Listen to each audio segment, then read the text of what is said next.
Irmãos, boa noite, em nome de Jesus. É um prazer estarmos juntos novamente para podermos compartilhar a palavra do Senhor. Nós estamos no início da Semana da Páscoa e é um momento muito especial para a igreja quando a gente reflete sobre a obra salvífica de Jesus em nosso favor, tudo que ele sofreu, tudo que ele realizou, tudo que ele ensinou, passa a ter uma compreensão muito mais profunda quando refletimos sobre a Semana da Páscoa, a Páscoa do Messias, a Páscoa cristã. E nós sabemos que teve origem na Páscoa judaica, porque tudo que aconteceu em Israel com o povo hebreu na libertação do Egito, sob a liderança de Moisés, tudo isso aponta para Cristo, para Jesus.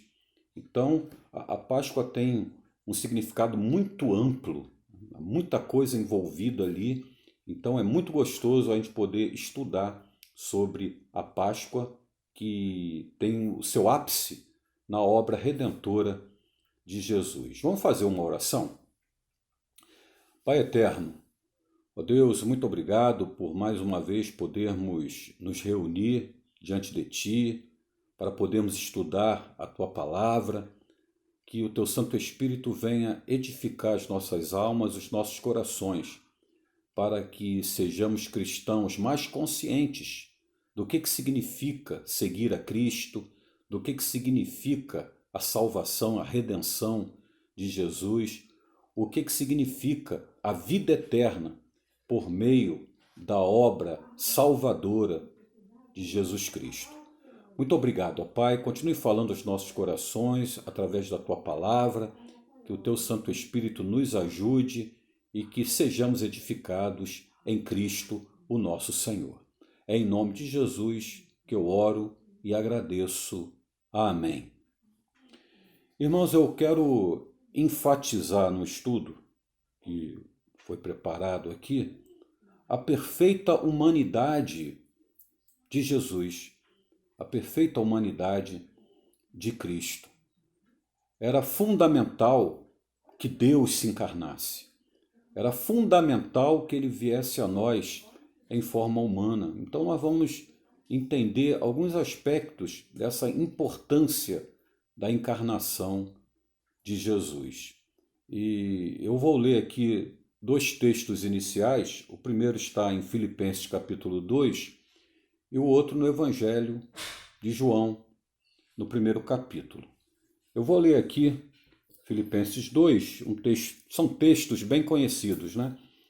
Filipenses 2, versículo 5 até o 11.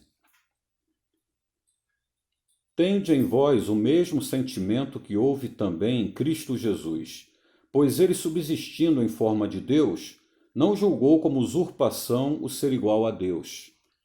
Antes a si mesmo se esvaziou, assumindo a forma de servo, tornando-se em semelhança de homens e reconhecido em figura humana.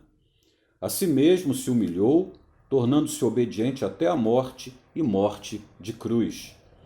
Pelo que também Deus o exaltou sobremaneira, e lhe deu o nome que está acima de todo nome, para que ao nome de Jesus se dobre todo o joelho, nos céus, na terra e debaixo da terra, e toda língua confesse que Jesus Cristo é Senhor, para a glória de Deus Pai. E agora, Evangelho de João, no capítulo 1, um texto também muito bonito e esclarecedor, a encarnação do Verbo. No princípio era o Verbo, e o Verbo estava com Deus, e o Verbo era Deus. Ele estava no princípio com Deus. Todas as coisas foram feitas por intermédio dele, e sem ele nada do que foi feito se fez.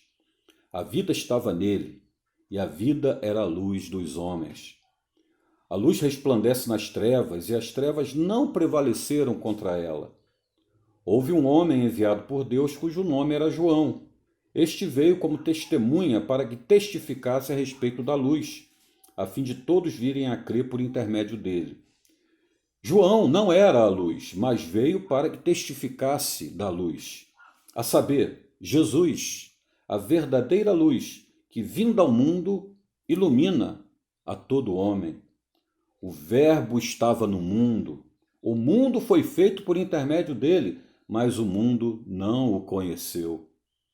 Veio para o que era seu e os seus não o receberam.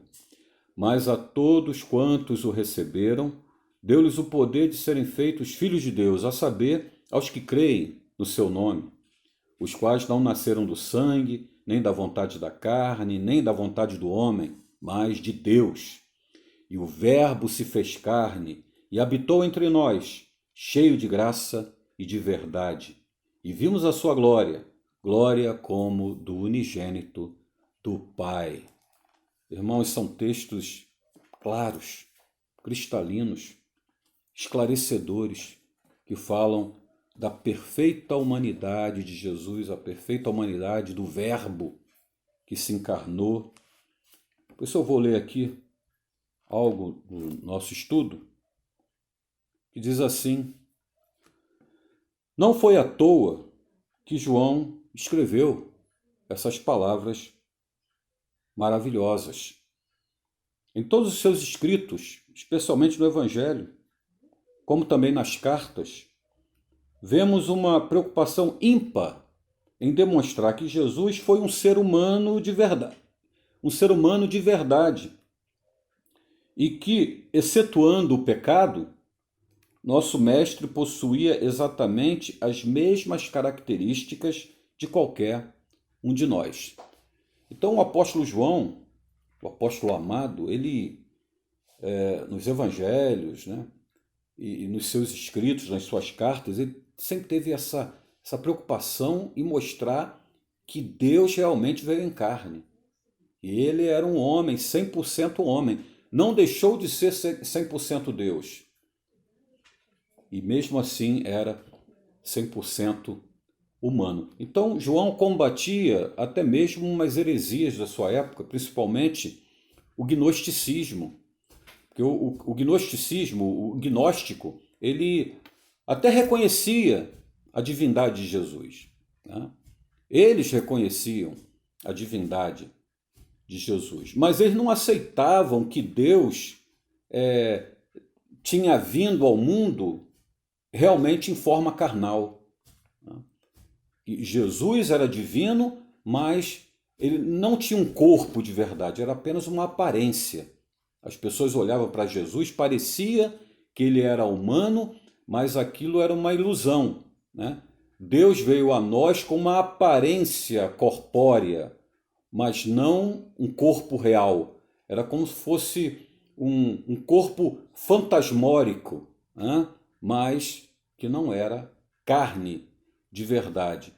E João, tão intrigado com esses ensinamentos dos gnósticos, e até aborrecido, ele na sua primeira carta ele fala, olha, todo aquele que nega que Jesus realmente veio em carne, que Cristo veio em carne, esse é o anticristo, é o espírito do anticristo, porque Deus realmente se fez carne. Ele mostra isso no início do seu evangelho, João, no primeiro capítulo, o texto que nós lemos, né? Paulo também enfatiza isso em Filipenses, capítulo 2. Por quê? Era fundamental que Deus tomasse a forma carnal de verdade, mas um corpo puro, um corpo santo, um corpo diferenciado dos outros seres humanos, porque Jesus foi concebido no ventre de Maria de maneira miraculosa, sobrenatural, e até o seu nascimento foi sobrenatural, porque Maria continuou virgem. Então foi tudo sobrenatural, mas ele realmente tomou a forma corpórea. Então João combate o gnosticismo, porque, veja, Satanás ele sempre vem com um discurso assim bonito, né? Cheio de piedade. Não, mas Deus é muito puro, muito santo, como é que ele ia tomar a forma carnal? A carne é impura, né? A carne é pecadora. Aí criaram essa doutrina, essa heresia, porque Se Deus não tivesse se materializado de verdade, se Jesus não fosse corpo de verdade, como é que ele ia ser o Cordeiro de Deus que tira o pecado do mundo? Na carta aos Hebreus, a gente aprende que sem derramamento de sangue não há remissão de pecados. Então, um fantasma, um corpo fantasmórico, de maneira nenhuma poderia derramar sangue, seria apenas uma ilusão. Então, o sacrifício na cruz, tudo aquilo era apenas um teatro, ou seria apenas um teatro, uma ilusão, né? Então, é uma doutrina diabólica e João combate isso duramente. O gnosticismo, ele combate duramente, né? Porque jogaria por terra uma doutrina fundamental do Evangelho, que é a doutrina da expiação, né? O derramamento de sangue para pagar o preço dos pecados, a redenção, né? Só com sangue puro, precioso, verdadeiro, é que essa obra poderia ser realizada. A Bíblia mostra a humanidade de Jesus com cores vivíssimas, ao atribuir-lhe diversas limitações e fraquezas que são inerentes à natureza humana. Em João, capítulo 4, versículo 6, Mateus 8, 24, fala que Jesus sentiu cansaço, ele se cansou. Em João 4, 7 e João 19, 28, que ele teve sede. Em Mateus 4, versículo 2, ele teve fome, sentiu fome. Isaías 53, versículo 3, diz que ele sentiria dores, Jesus sentiu dores. Homem de dores, que sabe o que é padecer. Isaías falando sobre o Messias, o Mashiach, que viria ao mundo. Ele sentiu angústia em Lucas 12, 50, João 13, 21. Angústias do inferno se apoderaram de Cristo, como nós vemos no Salmo 116. Jesus sentiu, né, essa angústia do inferno. Medo, ele sentiu medo. Marcos 14, 33.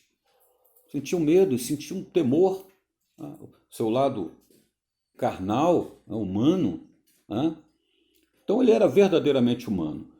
João é insistente em revelar a humanidade de Jesus, porque no final de sua vida começava a se espalhar pela igreja uma doutrina herética de origem grega, que ensinava a maldade intrínseca da natureza humana. Se isso era verdade, então Jesus não poderia ter tido uma natureza humana, mas apenas uma aparência de ser humano. Então essa heresia grega, exatamente o gnosticismo que eu citei aqui, do gnosticismo tinha o maniqueísmo, né, dizendo que tudo aquela carne era má, não servia para nada, né? Tinha o docetismo, que ensinava essa aparência fantasmagórica de Jesus. Ah. Esse tipo de heresia ficou conhecida como docetismo, de uma palavra da língua grega que quer dizer exatamente aparência. João tratou de combater essa heresia com todas as suas forças. Ele inclusive chamou de anticristo aqueles que defendiam essa crença. Ele diz aqui em 1 João 4, versículos 2 e 3, nisto reconheceis o Espírito de Deus. Todo espírito que confessa que Jesus Cristo veio em carne é de Deus. E todo espírito que não confessa a Jesus, não confessa que ele veio em carne, não procede de Deus. Pelo contrário, este é o espírito do anticristo, a respeito do qual tendes ouvido o que vem e presentemente já está no mundo. Aí eu vou apresentar aqui uma tabela, aqui eu vou falar aqui de uma tabela onde estão dispostas diversas razões porque Jesus deveria ser humano como somos.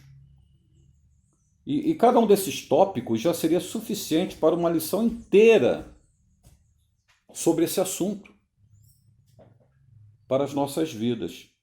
Vale a pena a gente refletir aqui nesses tópicos que eu vou apresentar.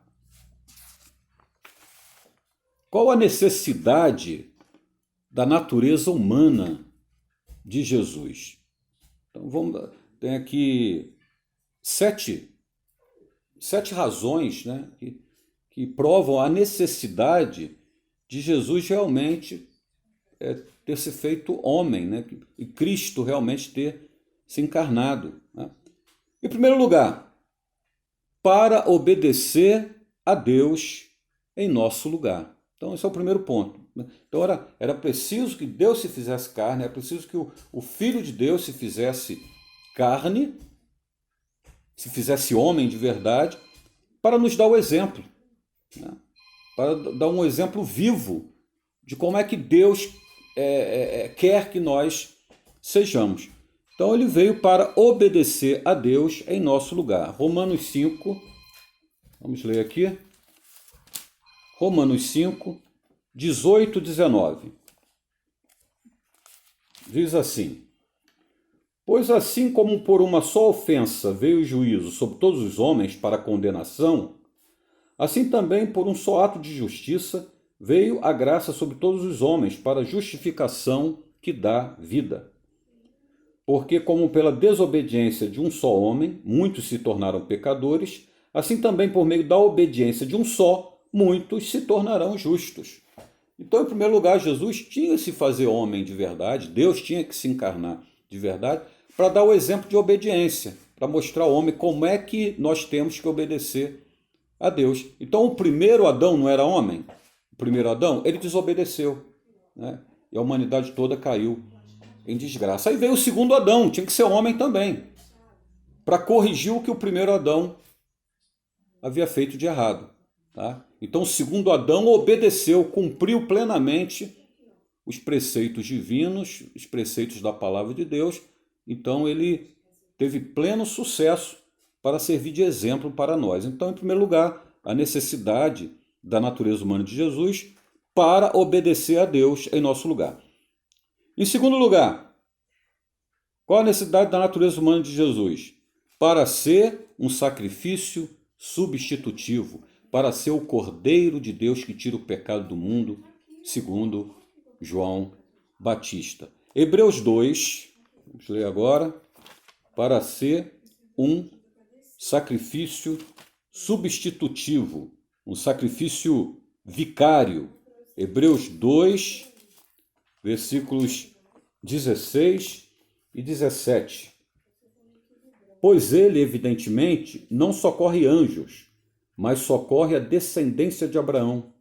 Por isso mesmo convinha que, em todas as coisas, se tornasse semelhante aos irmãos, para ser misericordioso e fiel sumo sacerdote nas coisas referentes a Deus e para fazer propiciação pelos pecados do povo.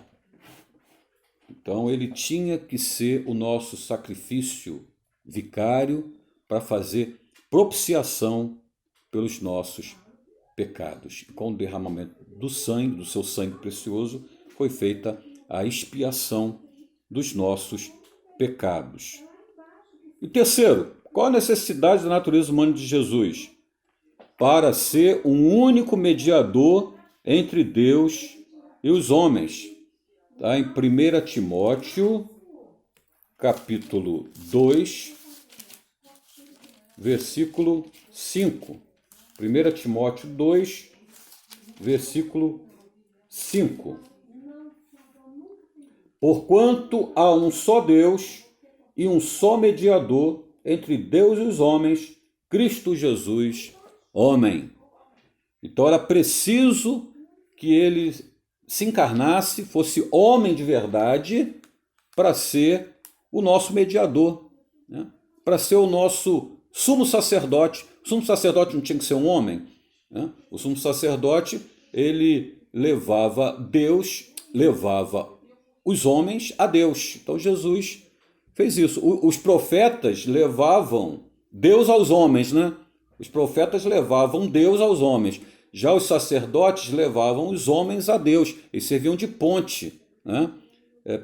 Como mediadores. Então Jesus precisava ser homem. E Paulo é claro aqui, o apóstolo Paulo. Ele fala que Cristo Jesus, homem. Porquanto há um só Deus e um só mediador entre Deus e os homens. Cristo Jesus, homem. Para ser o nosso sumo sacerdote. É interessante, eu vi aí uma fala do Papa Francisco, e ele claramente ali na fala, ele coloca Maria como a ponte como a ponte entre os homens e Deus, né? Aí ele diz assim como Deus usou Maria para ser o canal para ele vir até nós, agora nós temos que usar Maria como canal para irmos a Deus. Olha só, estabelecendo de maneira definitiva Maria como mediadora entre Deus e os homens. O Papa com essa declaração.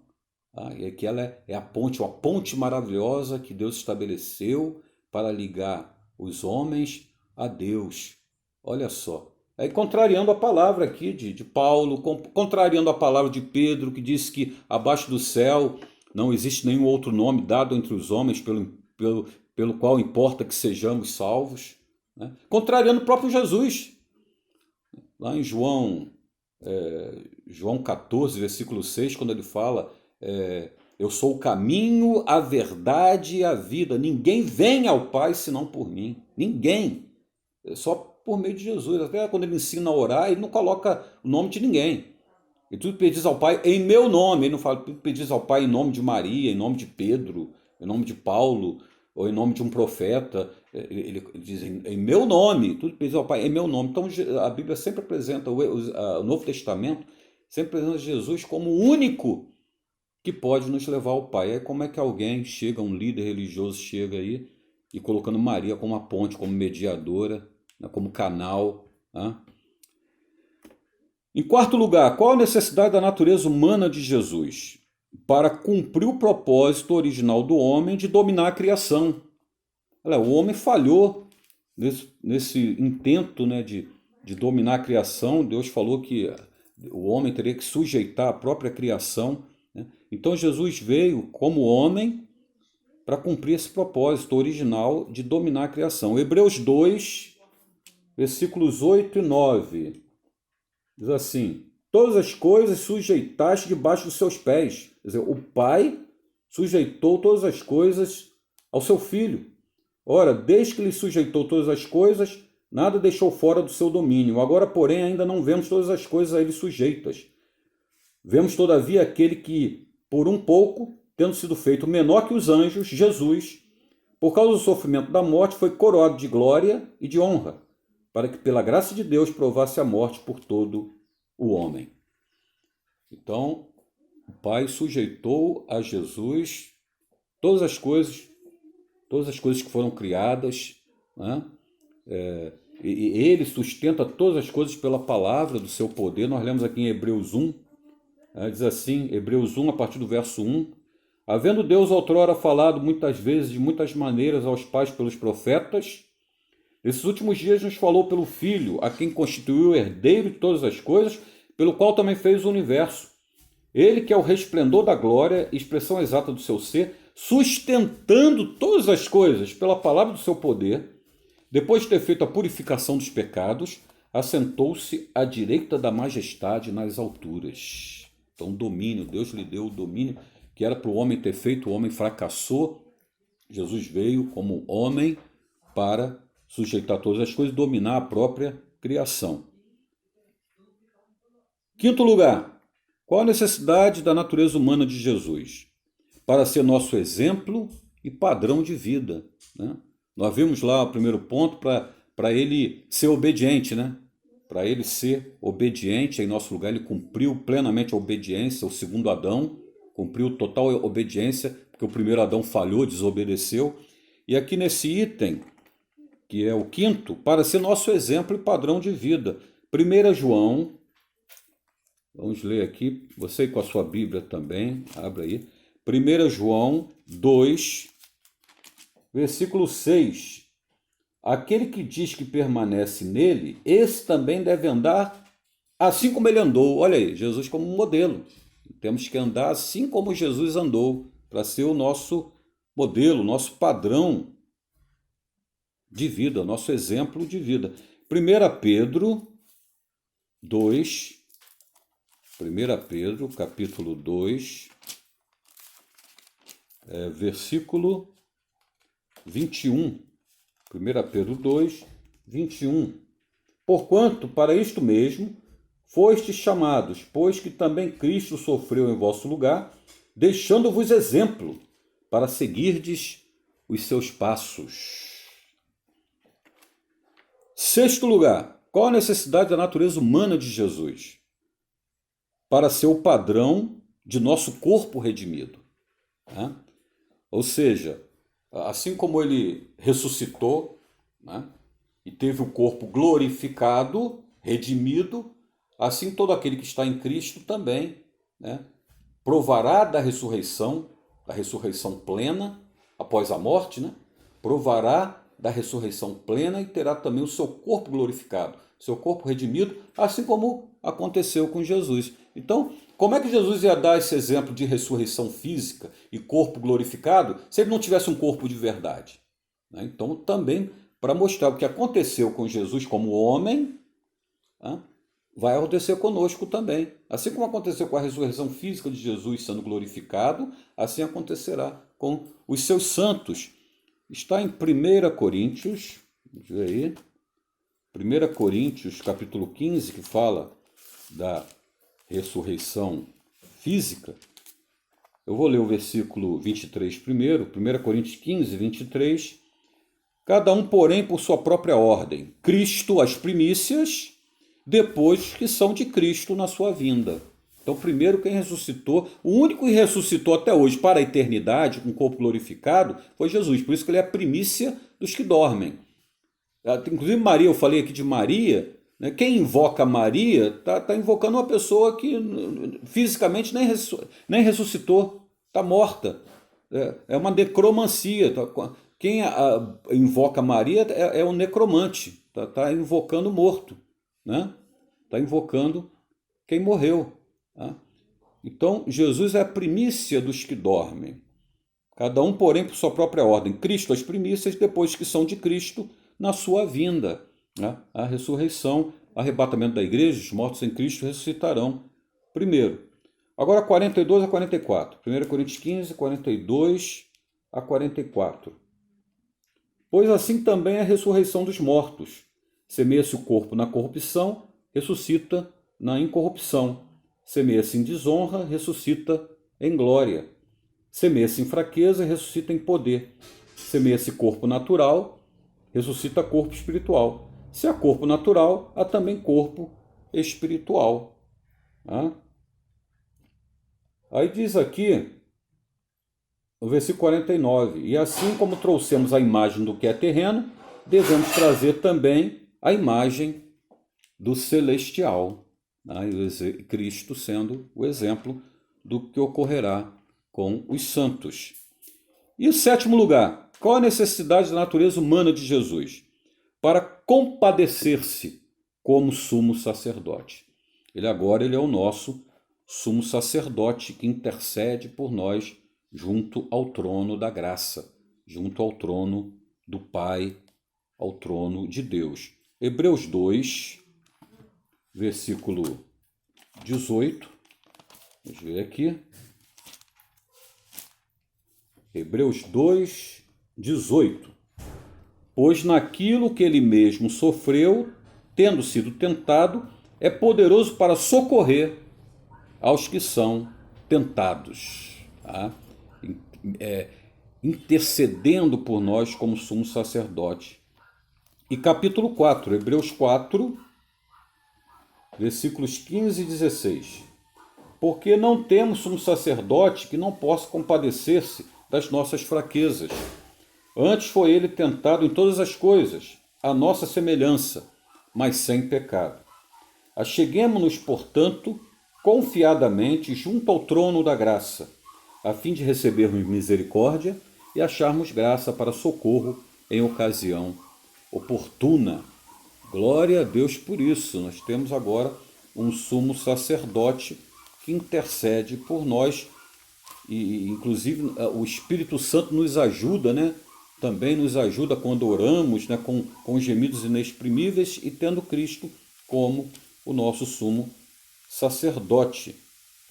Aqui também, Hebreus 10, versículo 19, tendo, pois, irmãos, intrepidez para entrar no Santo dos Santos pelo sangue de Jesus, pelo novo e vivo caminho que ele nos consagrou pelo véu, isto é, pela sua carne, e tendo grande sacerdote, grande sumo sacerdote sobre a casa de Deus, Jesus, aproximemo-nos com sincero coração, em plena certeza de fé, tendo o coração purificado de má consciência e lavado o corpo com água pura.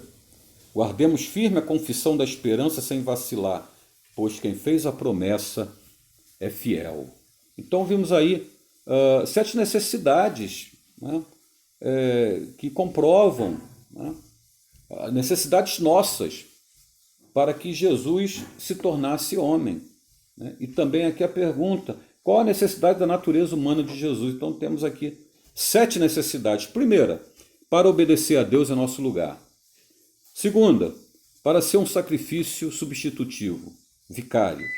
Terceira, para ser o único mediador entre Deus e os homens. Quarta, para cumprir o propósito original do homem de dominar a criação. Quinta, para ser nosso exemplo e padrão na vida. Sexta, para ser o padrão de nosso corpo redimido. E sétima, para compadecer-se de nós como sumo sacerdote. Bem, agora eu vou ler aqui mais um trecho do nosso estudo para a gente concluir aqui essa reflexão sobre a humanidade de Jesus. E diz assim: momentos após a morte de Jesus, um soldado lhe abriu o lado com uma lança. Está lá em João, capítulo 19, versículo 34. Para conferir se ele estava realmente morto. Nesse momento saiu de dentro do corpo de Jesus sangue e água. Se por um lado isso foi um fenômeno normal de origem biológica, por outro pode ser entendido como uma parábola. Jesus disse em João 7,38: quem crê em mim, como diz a Escritura, do seu interior fluirão rios de água viva. Realmente, né? Interessante, né? O soldado fura ao lado de Jesus e sai água e sangue. E ele disse: quem crê em mim, do seu interior fluirão rios de água viva. Mas tem também um outro significado muito maravilhoso, né? Jesus não era o segundo Adão? Né? Nós temos o primeiro Adão. O que Deus tirou do lado do primeiro Adão? O que Deus tirou do lado do primeiro Adão? A sua noiva, né? Vamos assim dizer, a noiva. Né? E Deus então lhe apresentou a noiva, Eva, a Adão, que foi tirada do lado, a costela de Adão, do primeiro Adão. E, no sentido assim figurado, podemos dizer que ali estava nascendo a noiva de Cristo, a igreja de Cristo, do lado do segundo Adão. Não foi? O soldado furou o lado de Jesus, o segundo Adão, com uma lança, e saiu o quê? Água e sangue. E nós sabemos que a igreja é a noiva de Cristo, né? E quais são os sacramentos, os 2 únicos sacramentos da igreja? Batismo e Santa Ceia. A água representando o batismo, o sangue representando a Santa Ceia. Então, podemos imaginar que ali estava nascendo a noiva do segundo Adão. Né? Assim como do lado do primeiro Adão surgiu a noiva dele, né? Eva, aí do lado do segundo Adão surgiu a noiva de Cristo, que é a igreja, representada ali pelos sacramentos do batismo e Santa Ceia, a água e sangue. Interessante essa reflexão, né? Jesus nos substitui na cruz. Aquelas dores eram nossas, a sede que ele teve também. Por isso ele disse: se alguém tem sede, venha a mim e beba. João 7, 37. Ele não só tem a capacidade de nos saciar, mas tem também a real consciência de todas as necessidades humanas, inclusive a sede de Deus. Assim como a corça suspira pelas correntes de água, assim a minha alma tem sede de Deus, a minha alma suspira por Deus. Que Deus abençoe, que essa palavra aqui no início da semana da Páscoa venha falar fundo aos nossos corações, a gente compreender a real necessidade de Deus ter se encarnado, de Cristo ter se feito homem. Então vimos aqui várias necessidades disso ter ocorrido. Então compreendemos a real humanidade, a perfeita humanidade de Cristo, 100% homem, sem deixar de ser 100% divino. Que Deus abençoe, que o Espírito Santo venha acrescentar, né, algo mais em nossos corações, aprimorando esse estudo na pessoa do Espírito Santo, e que agradeçamos a Deus pela sua misericórdia, pelo seu poder e por essa obra maravilhosa que Cristo realizou em nosso lugar. Tá? Que Deus abençoe a todos e que o nosso eterno Deus nos guarde e nos proteja. Em nome de Jesus. Amém.